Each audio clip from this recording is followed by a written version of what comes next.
Thank you, Jen. You just called on Congress to pass the George Floyd bill.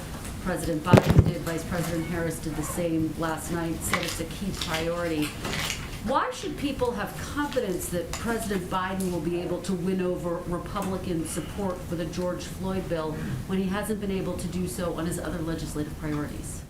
Like the American Rescue Plan that he passed into law? He hasn't been able to, he didn't get Republican support for that. He didn't, but he certainly has support from the American people, and about 80% of it's more than 70% of the American people. I will say, Kristen, that look, the president doesn't believe that he alone can pull the George Floyd policing act across the finish line. That is going to be up to Congress. And right now, there are negotiations that are happening. There are leaders in both sides that are having those discussions.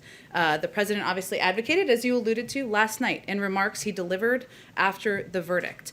And we are also have been advocating, our senior leadership has been advocating for this on the Hill, including in direct conversations with members. We're in close touch with the Senate Judiciary Committee, Senate leadership, who are working towards this goal. This encompasses many offices in the White House, including, of course, the president talked about this quite a bit during his meeting with the CBC last week, but also our legislative affairs team, our public engagement team, the Department of the Domestic Policy Council, and their leaders are deeply engaged. And we're also in regular contact with the nation's civil rights leaders who are also advocating for this. But I will also say that there are times, and this is true in diplomacy, but also true in legislating, that we need the best strategy is to provide the space for those conversations to happen privately.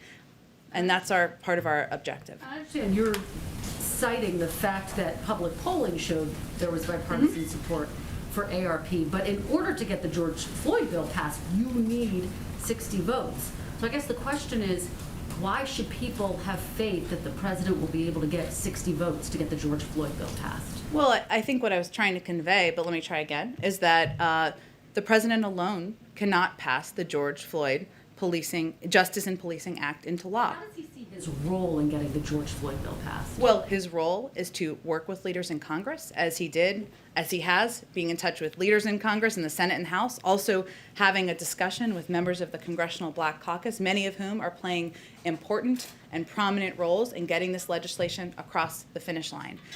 He's also asked members of his senior team, whether it's the legislative team, the Domestic Policy Council, his Office of Public Engagement, to work with outside organizations, civil rights leaders, and others to work together to put pressure on Congress to move forward. He used the opportunity last night to deliver remarks, and I will say, as he's thinking about what his joint session speech looks like next week, he has every intention of using that as an opportunity to elevate this issue and talk about the importance of putting police reform measures in place. As you know, one of the key sticking points is that qualified immunity provision.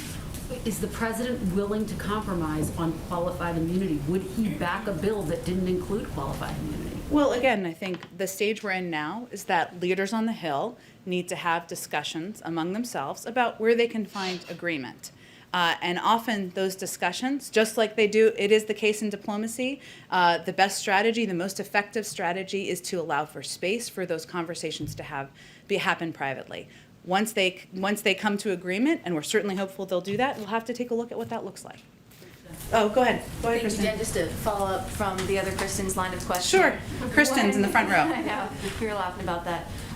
When President Biden spoke with George Floyd's family yesterday, he promised that he would do everything he could to get the George Floyd Justice and Policing Act passed. So would that potentially include supporting getting rid of the filibuster if he can't get the 60 votes needed to pass the Senate? The president's view remains the same, which is that he believes there should be support from Democrats and Republicans to put in place common sense, long overdue measures to reform our police and justice system. And he believes rebuilding trust among communities is something that Democrats and Republicans should support. There are conversations that are happening now that involve Democrats and Republicans, and he wants to leave the space for that, so he doesn't believe that having a discussion about the filibuster is constructive to that at this point. Okay.